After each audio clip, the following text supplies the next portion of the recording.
Why is popular media completely obsessed with burn and explosion survivors?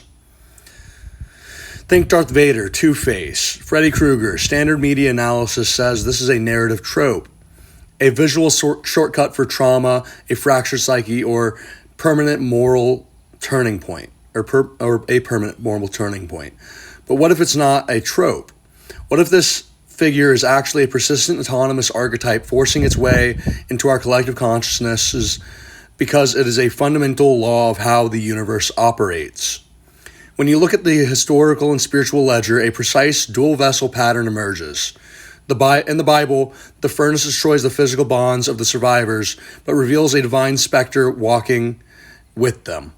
Centuries later, Giordano Bruno is physically consumed at the stake, only to be resurrected as an immortal, omnipresent ghost in modern science and philosophy. One vessel pays the toll and raw matter to open the gate.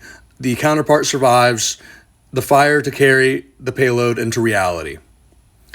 When we see this macro ritual play out today at Burning Man, a collective practice where a temporary god is built in a vast desert void, only to be purged by the fire to reset the modern world. This is the hidden current. An explosion or an immolation isn't just a tragedy, it's an absolute environment. It is an alchemical calcination that strips away the ego, leaving a blank, hardened state.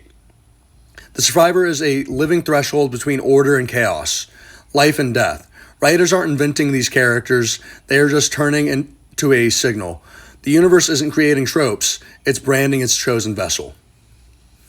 Furthermore, I also would like to mention the other biblical story wherein an unauthorized sacrifice of strange incense is brought to the sacrificial fire before the tabernacle, and the two sons of the prophet that do so are completely consumed by the sacrificial fire anomalously. It's kind of like an equivalent exchange.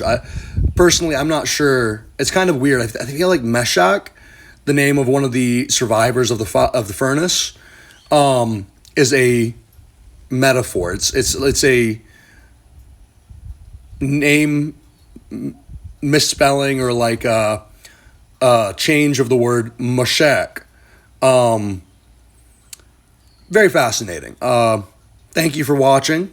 I hope you enjoyed listening to this. It's very interesting to me. I hope you feel the same. Bye.